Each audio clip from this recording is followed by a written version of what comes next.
Party started. Everybody right now, including me, needs to redesign their pricing. We are in age of disruption. The floor is lava. Cloud Code can do so much of what we used to do, whatever we're doing. And so we have to rethink how we price and redesign what is our actual offer, what makes it unique, what's needed right now, and how do we actually price it. From seat-based pricing to outcomes-based pricing, from pricing for time to pricing for results. But how to do that? Nobody knows how to do it. So I have asked Ulrich Lerskov-Schmidt to be here on the show, help us with these decisions, because he has redesigned pricing for over 200 B2B SaaS companies. His average result, a 242% price increase, not over years, in one engagement, guys. He's the preferred pricing partner for Microsoft, SAP, Intel, Samsung. He wrote the book literally called The Pricing Roadmap. And his core belief will challenge everything you think you know about pricing. Price the customer, not the product. Welcome, Ulrich Lerskov Schmidt, to the show. Thanks, Simon. Happy to be here. And what an intro! I get surprised sometimes. It's tough right now. If you run a business, it's tough how to get this pricing thing right.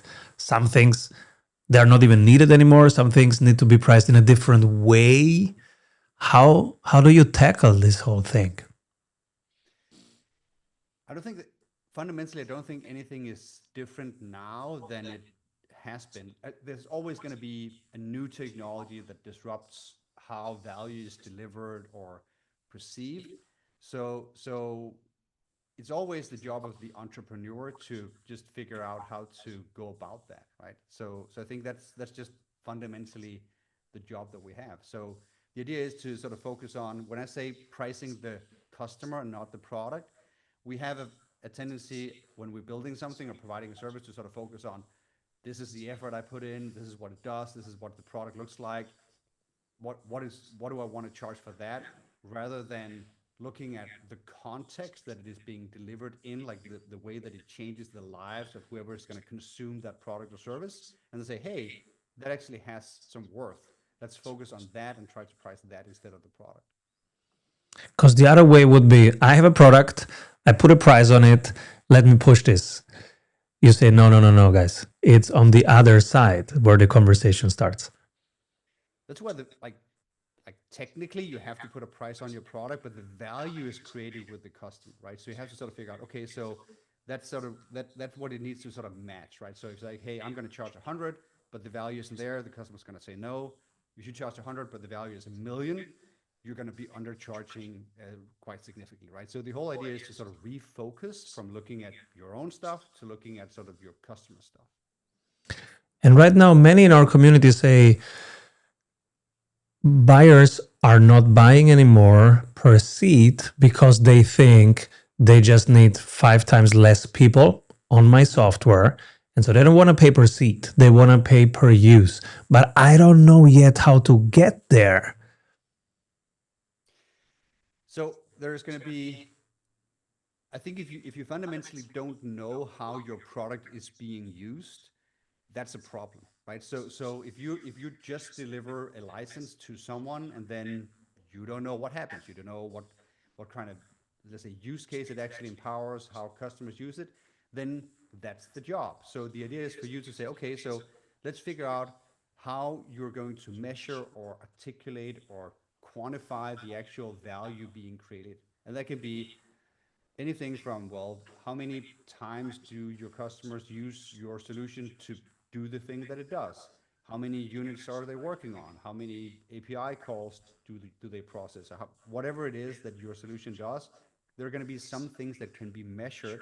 So the first sort of point for you is to, I usually say that you need to sort of understand the value creation process for your customer. And that usually functions in a value chain. So the idea is that customers do some work, then something happens, and then they get some sort of outcome. So if you have sales software, for example, the customer would get some leads, they would have some sales conversations, they would close those sales, and they would make some money, right? And at each step in this process, you get to measure some things. At the beginning, you can measure you can measure some leads, you can measure some seats, you can also measure some sales calls, you can measure some closed prospects, you can measure the actual money, whatever it is. But this actually forms across a line where at the beginning of this process, you have all the inputs. These are the things that are necessary to create the value, but they're not the value itself. So the list of the leads are not the value. The value is actually the dollars that come out at the other end. So what you need to do is you need to sort of understand this process that your customers are going through. So say, okay, so we start here, then we go here, then we go here, and then you need to sort of think, okay, what could I measure at each of these steps? And then you're going to look at your situation right now and say, okay, are we measuring any of these things today? Could we measure those things? And then out of those things, there are going to be things that are more easy for you to measure. There are going to be things that actually correspond very well to the value because it's more sort of at the end of this value creation process. And then some of those things your customer will even also find to be sort of fair ways to price. So, for example, if you said, hey, I'm going to charge you like 5% of all your sales volume in dollars, they might say, well, we don't really think that's fair because our product is really valuable and that really has nothing to do with what you do. But if you say, hey, we're going to price you whatever, $100 for every closed sale, then they might say, well, that's actually quite fair because your product actually helps us close the sale. So depending on the actual sort of causal effect that your product has on their reality, there are going to be things that you can measure that they find to be fair or not fair. And that's really sort of the discovery process that you have to do with those customers. Then just hone in on one thing that they, hey, this is fair. It corresponds really well to value. We can measure it. Let's measure it. And then start to sort of build a design or a pricing model around that instead of having one of these sort of input metrics such as users. How do you find out what they see as fair? Just ask them. Like so the whole thing is that if you take pricing and you sort of like separate it into sort of two blocks, the structure and the number, like the pricing model and the actual number, like 100, 200, whatever it is. And then realize that with regards to the number, you have misaligned interests with your customer. Maybe not fully, but let's just say that, hey, you want a high number, they want a low number. That's fine. But with regards to the structure, you actually have aligned interests. You actually both want a good structure. You want a structure that is, let's say, relatively predictable, that corresponds to value, that they understand, that they want to buy into, all these things. So what you need to do is just to go and ask about the structure and just leave the discussion of the number out. Say, hey, if I were to price you per closed sale at a price that you would find to be fair, would you be okay with that model? And they will tell you. That's powerful. So we don't think about the number itself. We discuss with them how we are gonna to capture some part of the value that they created with us, Yeah, and there we can find 100% alignment. Actually, we both want to be aligned as much as possible. There, we are partnering there, and then the last bit will be the number. They will never love the number ultimately, but there will be a number, and they will find it fair. for sure. So we do this in our projects. We have a validation process. We call it a traffic light model. So we book customers for interviews and we say, hey, we're going to show you the new pricing and packaging. We're going to do it in stages because it can be a little overwhelming if we show everything all at once. And then we start by just showing the packaging. So these are the products that we're going to have for sale. So that might be, hey, we have the basic package. This is what this does. We have the advanced thing, does this. Then we have these two add-ons, whatever it is. Like, and then we fundamentally ask, does this make sense? Does this correspond to something that you need and would want to buy? Do you like understand it and do you have demand for it? And then if we get sort of a signal like, I don't get it, like why is that useful? I would want whatever these features to be not there, but whatever it is, then it actually doesn't matter what the price is because they don't like the product. So you can like, we can't even get to the price now. We have to sort of stay on product. But if the customer's like, that makes total sense to me, I would probably like go for whatever, the green one and have this add-on. And that would be like, and then if they ask about the price at this point, you just say, just assume the price is fair. Just assume that whatever the price is going to be fair because then they're not on the hook for like saying they want something and suddenly you have like a gotcha situation where they're like obligated to buy something. So they could just say, hey, the price isn't fair. That was like a false premise. I'm not going to buy it anyways, right? But if they say, hey, I like that package, that makes sense, then you show the pricing model. Say, hey, this is actually going to be priced on a flat fee plus a price per sale, like with a committed volume, whatever the. And this is also where you can discuss the terms and conditions, and then you can actually have that structural conversation with your customers, set aside or separated from the number itself. And they will actually tell you if they like this. And again, do they understand it? Do they like it? Do they fundamentally think it's a good way to exchange value? If you get a green light, then you can go to the actual price point, which is where you want like, you don't want a red light. You don't want them to shut you down completely, but you also don't want a green light. You don't want them to say, oh, that's like super fine, like 100, like deal, like that, then it's too low, right? So you want some pushback. You want to say a number where they're like, okay, like that's a little steep, but we'll think about it. Like that's usually where the price point is actually okay. So you want some friction when you talk about the actual number, but you want as long as the conversation is still open, that's when you know that you can make a sale on enough of the customers to make it work, right? So the whole idea is packaging, green light, pricing model, green light, price point, yellow light, then you're good. If you do that, and you actually don't need a lot of interviews. So we actually run, because it's such a, the format itself is so predicated on falsifying a very direct ask, right? So it's not like an open format interview where you just ask customers like, hey, what do you care about? What do you value? It's more, we have this very specific design. Do you like that? Which means that if you just ask like 5 to 10 customers and you get 5 to 10 customers to more or less give you like green or yellow most of the way through, I've never seen a product actually fail in the market. That's a pretty clear process. How do you charge your clients? We charge, the first thing we do is we charge what we call sort of an all-in fee, which means that we never, which actually sort of the first thing, in order to answer it, I would actually say I would need to understand how we actually do work, because we don't do like 6 weeks of analysis. We don't do like quick reviews. Our normal engagements are actually up to 2 years long. So what we do is we take companies from designing pricing to validating it, like we just talked about, both internally but also sort of externally with partners and also in the organization, launching it into sales, reviewing or revising anything that needs, and then also renewing or migrating all of the existing customers on the old pricing onto the new pricing. So all of the renegotiation work. That's why it's so long. So we charge a fixed fee up front, and then we usually charge a percentage of revenue growth above their current baseline. So if their trajectory is to grow to, let's say, 100 million, and they suddenly grow to 110 million, then it will charge a percentage of the 10. Is it easy to discern, or do you have sometimes hard conversation around those 10%? Hey, it was the macro wind, it wasn't the process. We do all that upfront in the sales process. So it's like there's like shared or symmetric risk in the process. So we have a baseline number. If they go above that, revenue is revenue. So profits are like, all that is different, but revenue is revenue. So the idea is that if they go above, they go above. If they don't, they don't. And sometimes we have macro conditions where we perform really, really well, but they still don't hit their target, then we don't get a performance fee. And of course, the inverse can be true as well, where they're just lifted by the tide and we are just along for the ride. And we fundamentally have to sort of mutually accept that those scenarios can exist.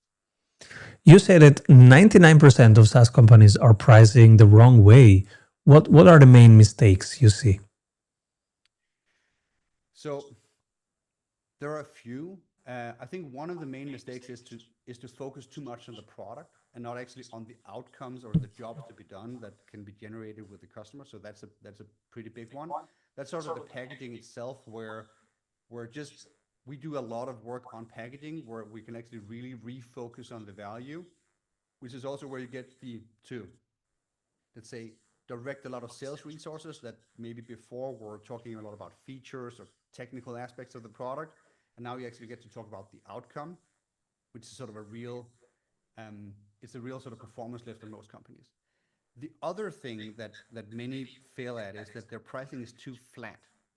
And what I mean by that is that almost all products exist on this sort of scale where if you give it to 1,000 users or 10,000 users, whatever it is, most of them are going to get, let's say, normal or average value or median value out of it. And then you're going to have this sort of hockey stick of a few companies or users or customers that get tremendous amounts of value out of your product. So I'll give you an example. We had a customer, they do a sort of development tool. They had about 15,000 customers. And then one customer out of the 15,000 were responsible for around 30% of the whole activity on the platform.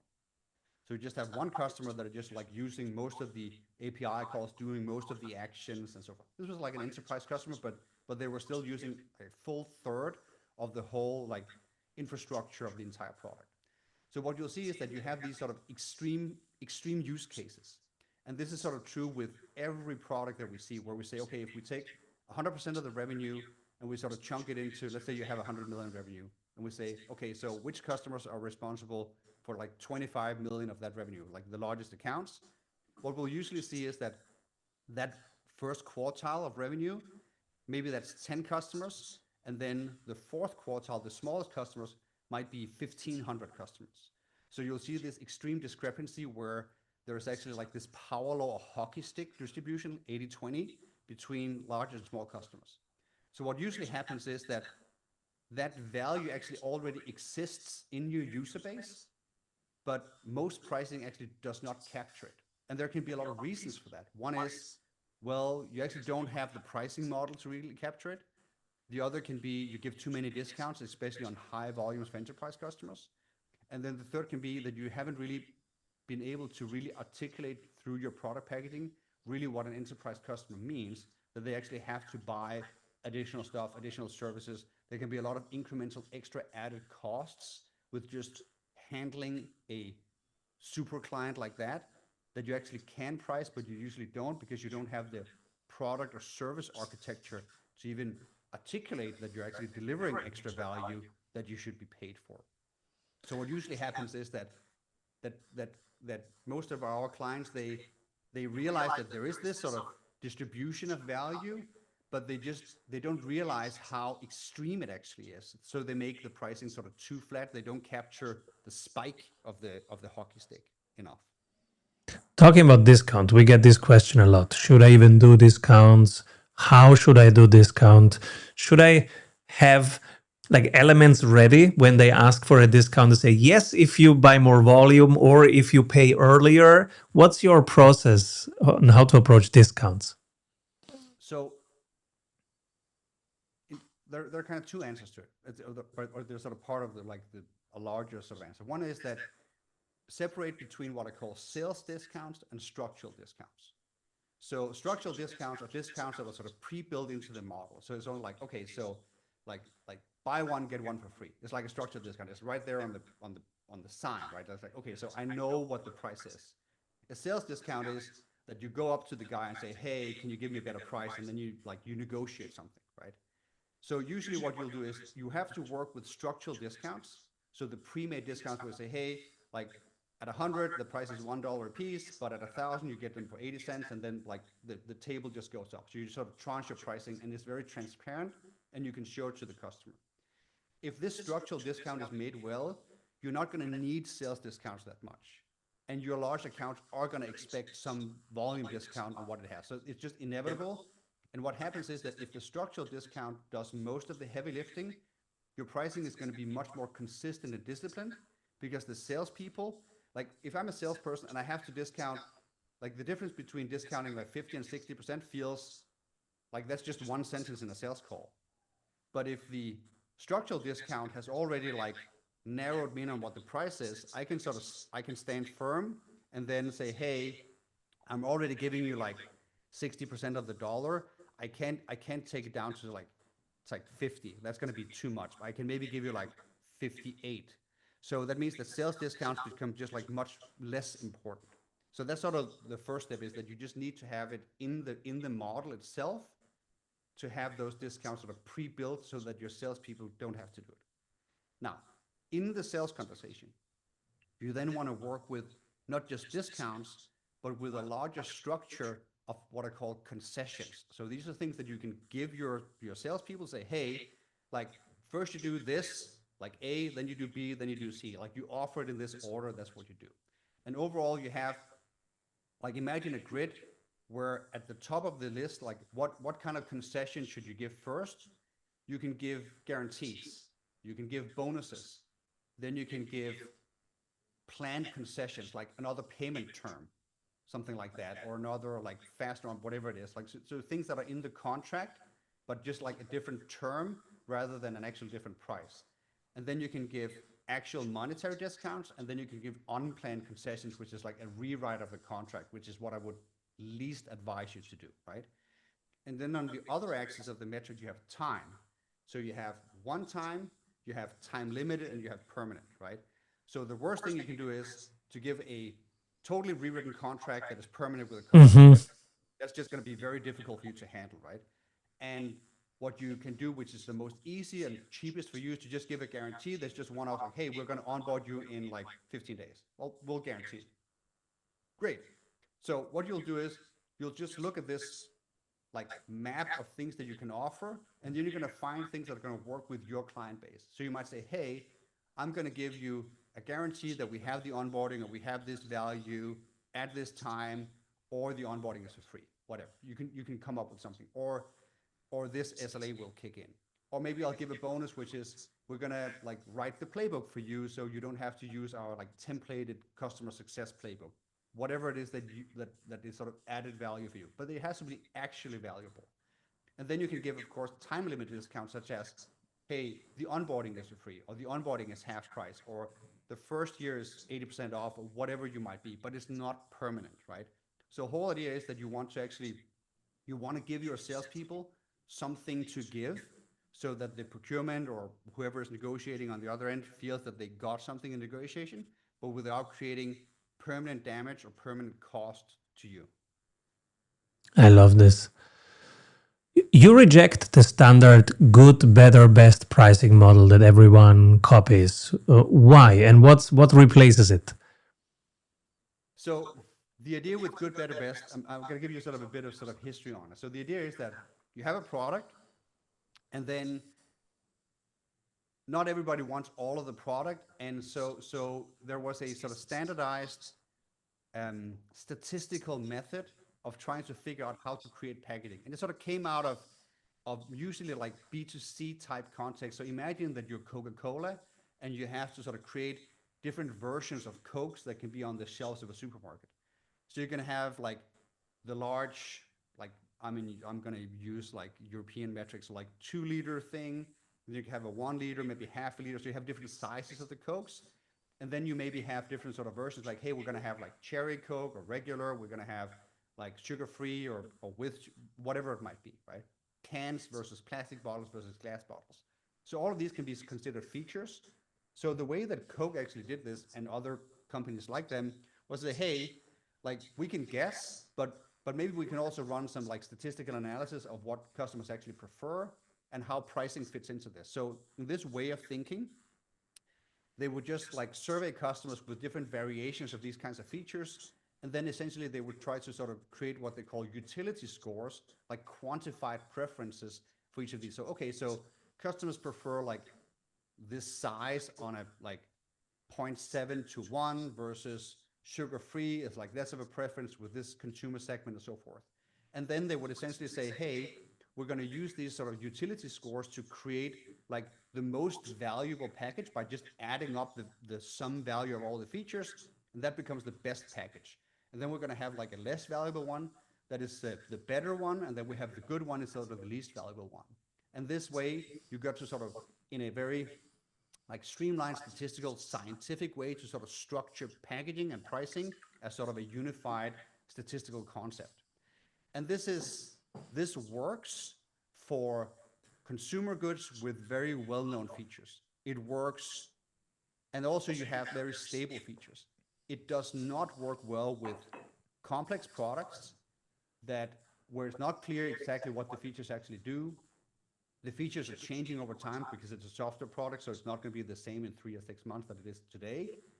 And the buyer and the user are two different people. So the person writing the check and and the person actually using the solution are usually two different people, right? So for all these reasons, the good, better, best statistical model breaks down. Consultants like to use it because, well, we need to survey 500 people, we need to run all this math, and then we can give you this very scientific, like data-driven solution to your packaging. The problem is that you're just going to have like a bundle of features, and then the person looking at it is going to be like, well, they don't coherently like make sense together. Like it's not clear to me exactly what outcome I'm going to get from this, like the middle tier. I know that I get all of it in the large tier, but the middle tier seems off. Like it seems like I would need one of these features over here to actually like make the use case work. So the idea is that features actually are they're valuable in conjunction together in order to reach a specific outcome.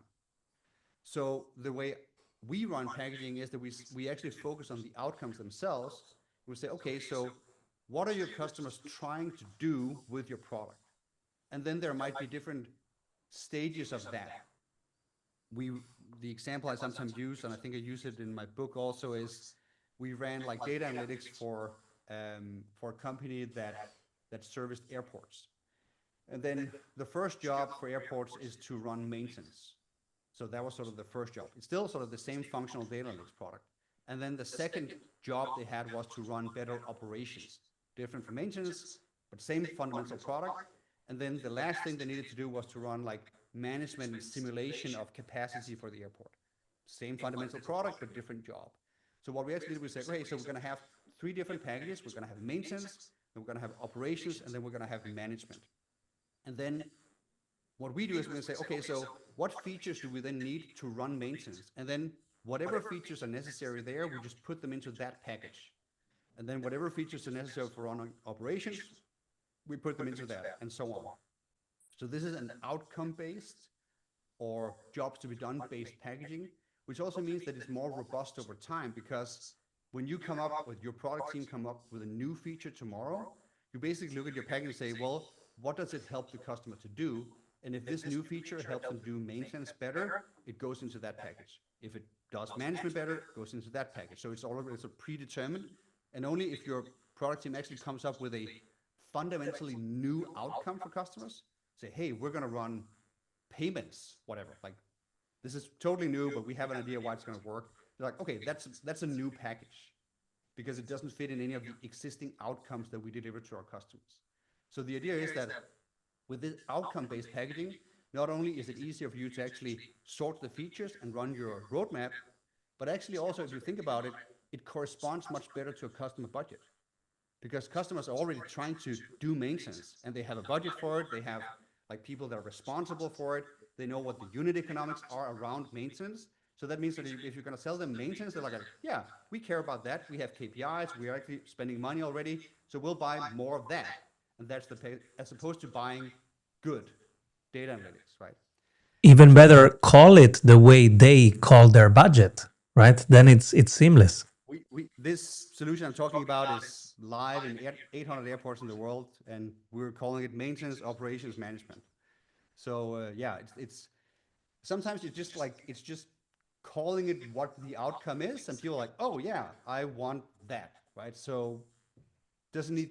It sounds simple.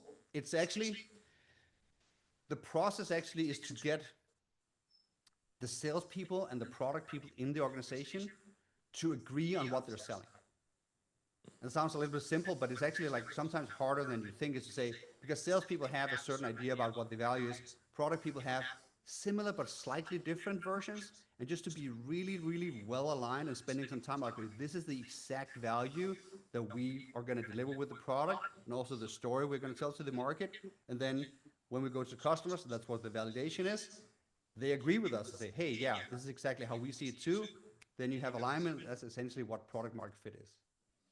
So a lot of your work is also like management consulting, facilitating that conversation so that they find one common language approach. Yeah, so in our in the beginning when I would do pricing consulting, I would say, with my big brain and all my experience, I'm going to sit down, I'm going to come up with a good model, and I'm going to hand it to you, right? And then I did that, and then they were like, okay, but then it didn't happen, right? They didn't implement it. So like, okay, so maybe my brain isn't as big as I thought. And I sort of figure out, okay, is it? And fundamentally, I found out it's not because the design is wrong.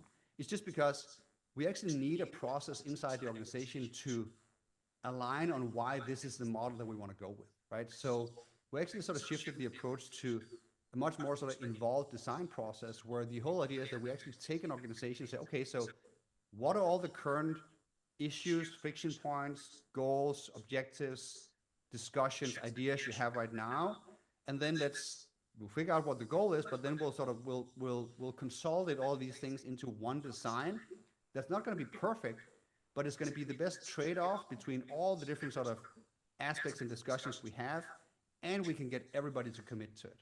Because we also know that everybody has had all the discussions around what they're not choosing. Say, hey, we're going to do this model. We are not going to do the freemium because we had that discussion and we agreed that it wasn't the right thing. So we're going to commit to this one, and then we move forward. And by having all these discussions, we actually get the team to execute. So that is 90% of the work, is to just work with organizations throughout that so that it actually gets implemented and it actually gets pushed into sales and it actually gets pushed onto the old or existing customer base. This was my thesis the last 10 years, that actually every B2B sales is in the end a form of consulting process of, as you're saying, thinking about the design process and alignment of all the deciders, because Yeah. you have so many deciders. Yeah. So we usually work with the way we structure our process is we start with a small team. We call that a core team, 3 to 5 people, representatives from product, representatives from sales, sometimes finance, sometimes marketing, ops, whatever it is.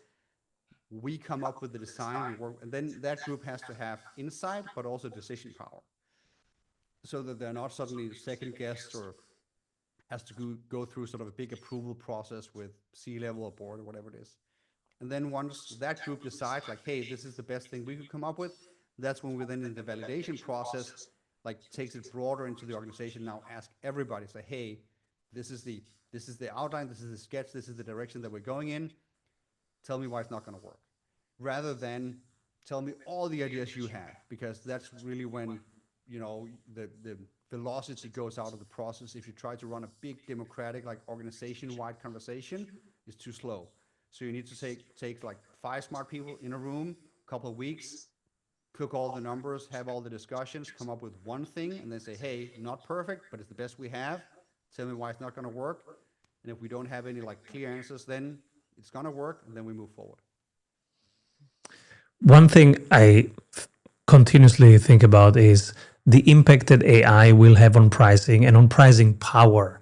So obviously, creating software will be building like the software, the actual code will be kind of worth zero because it can be done in a few minutes.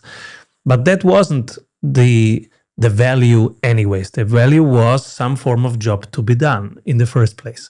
Now clients will think they can do it on their own. How does that affect pricing power, the pricing conversation? So my thinking is that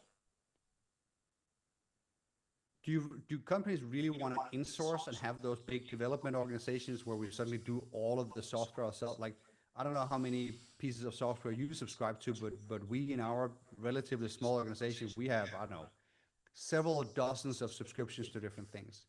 So we could probably like replicate code our way into versions of all of that, but we'd need to hire 1 or 2 guys to do. If we hire one guy, we have like critical key man risk, because if he or she goes away, then our whole infrastructure falls apart, right? So, and then we have to sort of bet that we have the creativity and insight to do it better than those guys. So I think the idea is that it's going to be a combination of that, and I think that there's going to be more in-house, but I think fundamentally people don't want to do like in-source everything if it's not their core competence. Like, we're not going to build a CRM system. We have one that we like and it works relatively well. So that's the idea. There might be systems that are very core to how we work specifically that we want to build. So maybe we'll do that. But I think actually to a large extent, that is going to be systems that didn't exist to begin with. So actually, what I think is that you're going to have much of the software that exists today in different forms, of course, and then you're going to have more software that is being created in-house, and then you're going to have software that supports that in-house software and so forth. So I think the category overall is going to increase. I think overall spend on technology is going to go up, not down. And I think the idea is that are we really saying that most of that new spend is going to be a combination of like cloud subscriptions and salaried employees inside organizations? And I think that sounds off. I think what's going to happen is that we're going to have some role descriptions in organizations, then we're going to have some cloud code, and then we're going to have a multitude of different new subscriptions or agreements with other vendors. And I think that's just a much more plausible scenario. So, so I think that's the way we're going to go. And I have this. I work with a lot of different software owners, like private equity portfolios that have, tons of software companies. Many of them have been hit with this, especially the ones that are publicly listed, have been hit with this like AI scare, and their stock price has taken a hit. So whenever I have that conversation with some of these managing partners, it's like I actually don't think that there's so much to be afraid of. I think it's going to shift. Um, I think it's going to be something that the market needs to sort of mature into. And for sure, we need to make some changes to a lot of the products and a lot of the ways in which we do things, as we have done with every new technology wave. But I think the money isn't going to go anywhere. If anything, it's going to go up.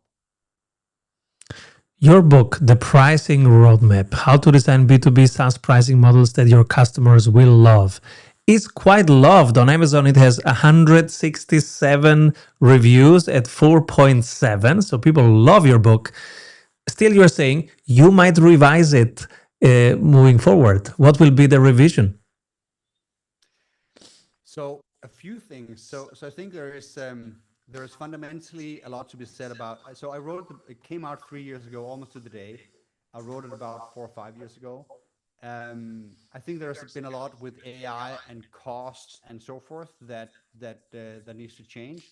I think a little bit some of the, let's say, I wrote it sort of in the middle of the SERP era, like zero interest rate policies, where there was a big VC boom. And I think I want to refocus a little bit more towards more mature companies that aren't as VC focused. So that's sort of one thing. Then AI and costs around AI are a big thing. I think I'm giving a presentation in San Francisco next week to a combination of software companies and telcos. And when I did that, the organizer said, "Yeah, we're going to do AI pricing, and when you talk about costs, it's going to be great because all the telco companies have been like, they're a little bit, they're laughing a little bit at all the issues with AI and cost because they have had costs in their pricing models for ages all the time. So suddenly, like, yeah, software companies now get to experience what it's like to actually have cost of goods sold because we have had that for our infrastructure since the beginning of time, right? So welcome to the party that it actually costs something to deliver to value to deliver to customers.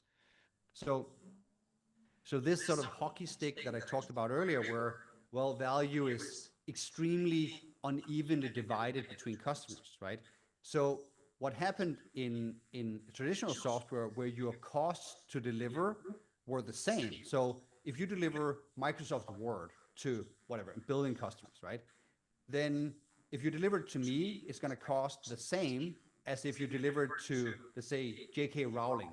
She just uses it to write Harry Potter on it, right? I use it to, I don't know what I use Word for, but not Harry Potter, right? So the value to J.K. Rowling is a trillion times higher than the value to me. But Microsoft doesn't care because it costs the same to deliver Word to her than it does to me, right? Okay, so fundamentally, that meant that with software, you could sort of get away with bad pricing. You didn't need to price the tip of the hockey stick. It's like, fine, we'll just do flat pricing and then it works. For AI, that's a problem because now that spike in value usually corresponds to an extreme negative spike in costs. So suddenly, if you price the same for me and J.K. Rowling, but let's say she like prompted her way to Harry Potter using like a million tokens or whatever it is, suddenly the cost is enormous, right? And then the pricing model, if it doesn't correspond to that, suddenly you're losing money on your best customers. Like so suddenly you have this dilemma that didn't exist before, but really it was because you were sleeping a little bit on the value creation in your product, right? So now you need to either create that pricing model that actually captures that value, or you need to limit with fair usage or a combination of those things. But all of that, I think, needs to be sort of unpacked a little bit. So that's part of what the book is. Second thing is services.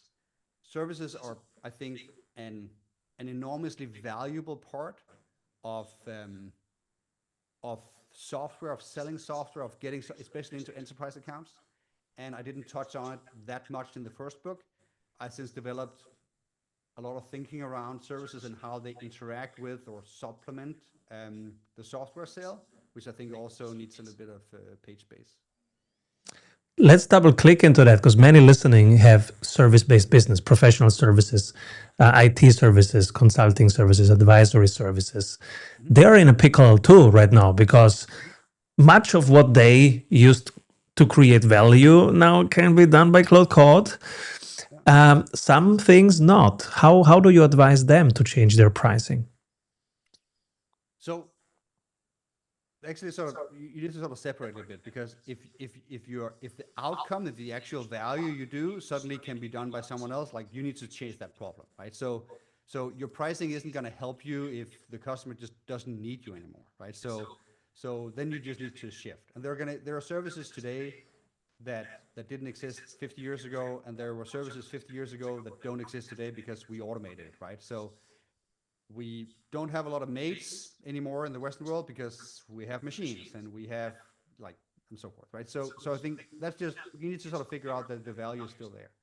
But from a pricing perspective, I have this hierarchy of, I think, 8 levels of services, where the first level of service is that you do something for free, which is almost everyone that has a business does something for their customers for free. Like, at least we'll negotiate with them, or we'll pick up the phone and answer a question. We'll do things that we don't charge for, which can be okay, but just be aware that, hey, if you have a lot of that, maybe consider not to, right? So that's sort of step one. Step two is, I charge per hour. I do something, I make a note, took me 2 hours, I send you a bill, right? Second, and then you sort of go up, and it's like, okay, so now we have, like, scope. I'm going to give you an estimate of how many hours. Maybe I'm going to bill half up front. Maybe I'm going to offer a fixed price for the project. That's what I do. I offer a fixed price. And then you can have prepaid models, and it sort of evolves into either full capacity, where you say, hey, I'm going to sell you a resource, use it or not, that's your resource to do, or sort of the final, what I call the level 8 of it, which is what I call service concept. So a service concept is an outcome you promise to do, but it is totally divorced, separated from the inputs that you do it with, right? The classic example is premium support, right? So you say, hey, you buy a piece of software, it costs you 500,000 a year. That's sort of the SaaS price. And then premium supports add another 10% to that, 50,000 a year. And in exchange for that, we'll keep this SLA, you'll have a named account manager, we'll solve these things for you if they arise. But if we get it done in like 2 hours a year, that's fine. If we get it done in 0 hours a year because you never use it, that's also fine. It's still going to be $50,000, right? So service concepts are essentially like the things that you, like the repeated outcomes that you can deliver, or the guarantees of a certain service level that you can deliver, that you can then just charge for on the basis of the value created for that customer, right? So, and then it doesn't need to be connected to your inputs at all, right? So this is where I say, hey, we create this process, we have these outcomes, we charge a performance fee on the back end. So that's the model. So we do a fixed plus a performance. And when customers say, well, how much time are you going to spend? I'm saying, I'm going to say as little as possible. Like, and you should want that too. If we can get it done in 5 minutes, everybody wins, right? So that's the idea. I love that. So, yeah. The total separation of the input and the output. My next book is called Time Freedom, where we try to separate that for service businesses exactly because they're too much tied to their own time being tied in the value creation. So the more you can actually separate that, the better for everybody. Can I give a comment to it? Because I'm actually curious because my experience is that a lot of that has to do with fear, right? So if I, let's say I, let's say, I'll use myself as an example. So we offer an all-in fee. We offer these 2-year engagements. We're not cheap. Like we usually charge several 100,000 for an engagement upfront, and then we have the performance fee as well. But in principle, our clients have an unlimited um, uh, demand on our time. They can call us 20 times a day, and it's all within scope of the contract. So I But think it's like what a the lot of gym, they never do it 24/7. it does not make sense, and we say, well, I'm happy to talk to you, but like of course it has to make sense whatever it is that we're going to talk about. So we'll meet whenever it is necessary, and there's going to be no limitations to it. I will fly out if it makes sense, and so on. So, but I think a lot of time-based service businesses, they tend to use the price per hour as a defense against potentially losing money. Right? So it's like, hey, what would you rather have? And like 10 clients that collectively are super profitable, but one of them is a loss because that one client was the difficult one out of the 10. So you lost money there compared to doing an hourly model, or would you rather have 10 clients that are like medium profitable, but you lost nothing on anyone because you priced the inputs?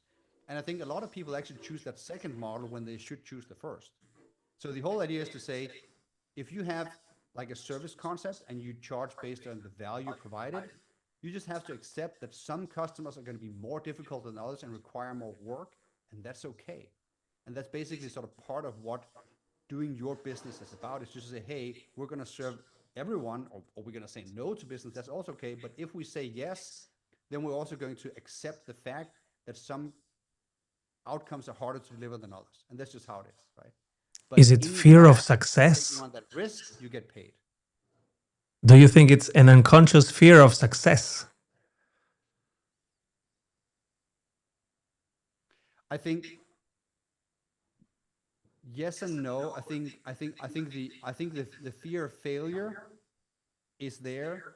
I think where the fear comes in is that a lot of people feel that they don't have the self-worth to charge really high fees, especially if they're not doing a lot of work for that client, right? So, and you just have to be self-aware enough to realize that that's how you feel. Say, okay, so if you can go in 2 hours and have a conversation with a client that makes them $1 million, are you fundamentally okay with charging them 100K for that? And a lot of people just are not okay. Like they fundamentally think that that's unfair and it's only two, whatever it is, right? So they just have these emotional blockers. And I don't think it's actually not the fear of success. It's more like a self-esteem issue, if I had to sort of be really like psychological about it. I love this. Ulrich Lerskov Schmidt, everyone. And the book is The Pricing Roadmap. Ulrich, I want to have you back when the new edition comes in because I have so many more questions for the service people like us and our community, so many services people. And we have questions, my friend. We have questions. So please come back soon. Where can people find you? So they can find me on LinkedIn. So I post pretty regularly, and of course, anything else, we have a YouTube page called SaaS Pricing. So it's like at SaaS Pricing. That's the tech handle, and the website is willingness2pay.com. So go there, and it'll direct you everywhere. Willingness2pay.com, everyone. Thank you.